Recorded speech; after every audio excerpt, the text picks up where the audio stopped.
Hey guys, Lucas here again. It's another Monday, so you know what that means. Another episode of True Detective to review. And today's episode was Season 1, Episode 6. The episode is entitled Haunted Houses. This episode was brought to you by Sprite. Okay, so where to start? So this episode begins with Marty beating the crap out of the two guys that basically gangbanged his older daughter last episode.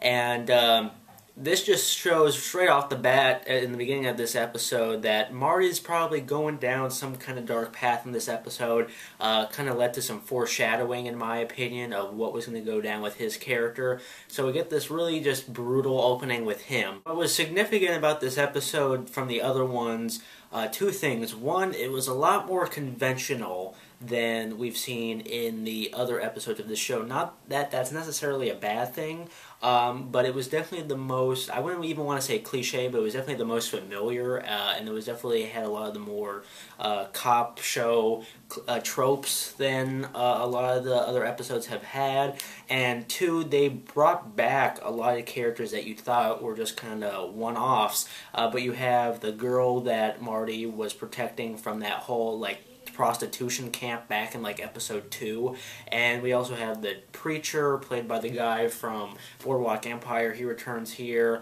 who was, I believe, was in season 3. So this episode brought in some old and felt a little bit more familiar, like I said. So they bring back the preacher when Rust is interviewing him, because Rust, one of the main plot with him in this is that he's snooping around, going to past people, asking about the cases, because he's noticing that there's a lot of women and children murders around the same areas where the Dora Lang murder happened that are being unreported. So obviously Russ, being the guy he is going to be suspicious about this and brings back other people. He talks to the preacher, I'm forgetting his name at the moment, and he talks about why he left his ministry, and he was basically saying, he's been drinking too much, and, he didn't feel like he was that close to God, or something like that.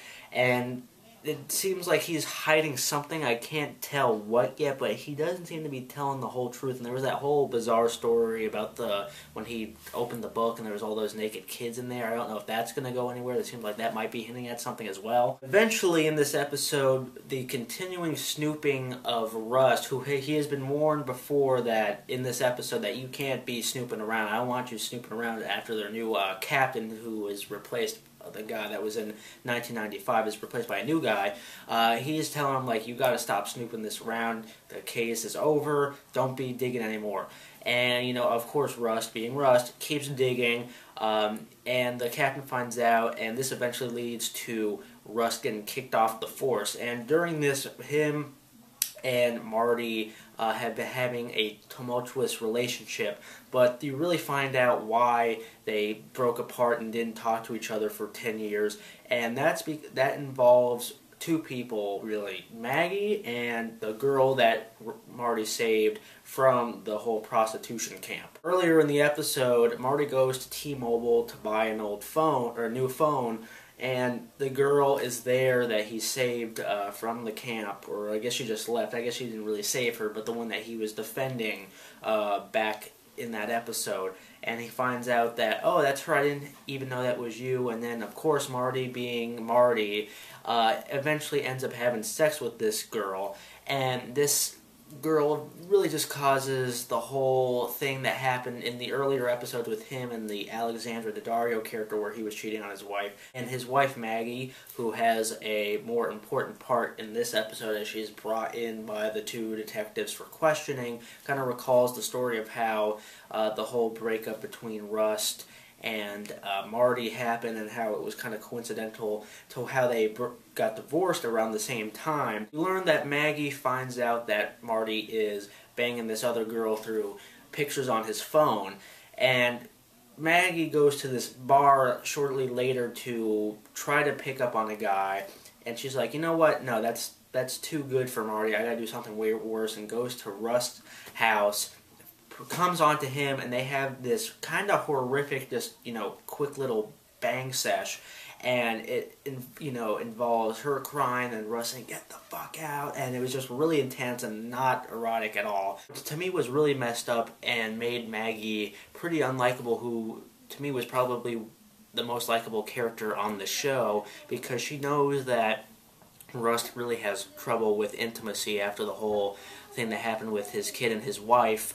So to me, even though I get why she did to get back at Marty, it still was like, oh, that sucks. What was really interesting is that Marty is still in the interrogation room with the detectives in the present day, and with their continual questions about Rust, Marty is just sick of it and leaves, and I don't know if it's because he has some kind of loyalty to Rust, or there's something that might implicate him. That's another interesting thing that's going on that you can't really tell.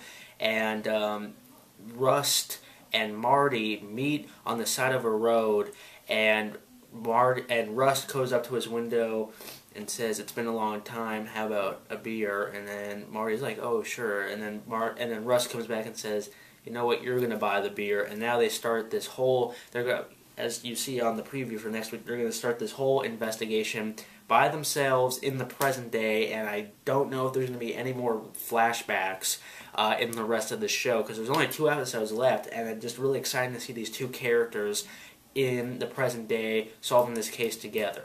Awesome. Another thing I want to mention, how awesomely disturbing was that whole scene with Russ interrogating the girl that killed her kids, and that whole "you should kill yourself" line. Great. But like I said, if there's any flaws, it is a little bit more conventional, with Russ getting kicked off the force for, digging in too much. And then, I think it was kind of, we saw it coming that Maggie was probably going to do something with Russ that led to their divorce, and Marty and theirs falling out. So it was definitely the most conventional of the series so far. That's not really saying much, because the show has been highly unconventional. But that being said, I really enjoyed this episode. It's definitely not the best episode of the season, but it was still damn good, because there was just so much character stuff happening. And I don't expect anything less from this show. So even though it didn't live up to the highs that we've been getting with like episodes 4 and 5, it was still a very good episode in its own right, and made me, of course, incredibly excited to see where this thing is going and about to wrap up. So let me know what you thought of this episode, Haunted Houses. What do you think is going to happen with Marty and Russ' investigation right now in the present day? And yeah, if you like this review, you could subscribe for more, and I'll see you guys next Monday.